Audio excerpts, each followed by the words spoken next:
दिल्ली के इंद्रपुरी में रहने वाला एक जितेंद्र नाम का युवक जिसकी शादी 2012 में हुई। शादी के बाद उन्हें एक बेटा हुआ जिसका नाम उन्होंने दिव्यांश रखा। सब कुछ ठीक चल रहा था। अब साल 2019 आ गया। जितेंद्र की दोस्ती विकास नगर इलाके में रहने वाली पूजा से हो गई और धीरे धीरे दोनों में नज़दीकियां बढ़ने लगी। एक वक्त ऐसा आया कि दोनों शादी करने के लिए राजी हो गए, लेकिन पूजा चाहती थी कि पहले जितेंद्र अपनी पहली पत्नी से तलाक ले।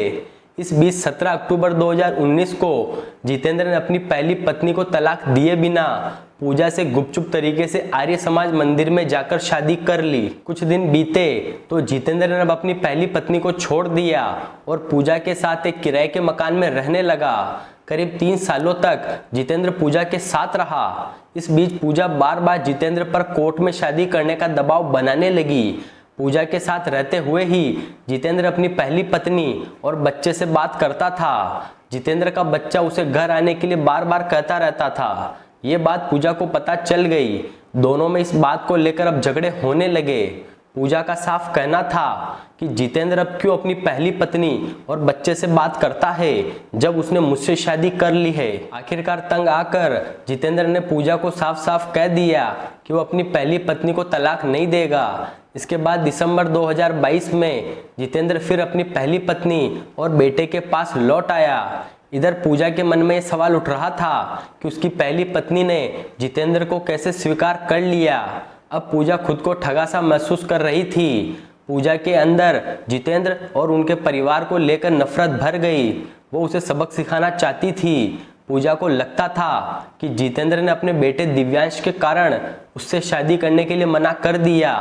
पूजा बदले की आग में झुलस रही थी। पूजा ने जितेंद्र को सबक सिखाने का मन बनाया। उसे लगा कि क्यों ना वो उसके बेटे की हत्या कर दे ताकि पूजा और जितेंद्र के बीच का कांटा हट जाए और फिर जितेंद्र पूजा के पास आ जाए। अभी इसी महीने की बात है। पूजा 10 अगस्त को इंद्रपुरी में जितेंद्र के घर पहुंच गई। अब इत्तेफाक देखिए, जब पूजा वहां पहुंची तो घर का दरवाजा खुला था। दिव्यांश बेड पर सो रहा था और घर में कोई नहीं था। उसी वक्त पूजा ने जितेंद्र और अपने बीच के कांटे को हटाने के लिए मासूम दिव्यांश की जान ले ली। इसके बाद पूजा लाश को बेड के अंदर छिपाकर भाग गई। कुछ देर बाद जितेंद्र अपने घर पहुंचा तो उसके होश उड़ गए। उसका बेटा गायब था। उसने अपने घर के आसपास दिव्यांश को तलाशने की कोशिश की। आखिरकार जितेंद्र को अपने बेटे की लाश बेड के अंदर से मिल गई। अब पुलिस ने इस मामले की जांच शुरू की। पुलिस ने जितेंद्र और उनके परिवार वालों से पूछताछ की, लेकिन कोई जानकारी नहीं मिली। इसके बाद पुलिस ने करीब 300 सीसीटीवी कैमरों को खंगाला और आखिरकार पुलिस की मेहनत रंग लाई। पुलिस ने कुछ सीसीटीवी कैमरे की फुटेज की मदद से पूजा की पहचान कर ली। इसके बाद पुलिस पूजा के घर पहुंची। पुलिस के पहुंचने से पहले ही पूजा अपने घर से फरार हो गई, लेकिन 3 दिनों की कड़ी मशक्कत के बाद आरोपी पूजा को बक्करवाला इलाके से गिरफ्तार कर लिया।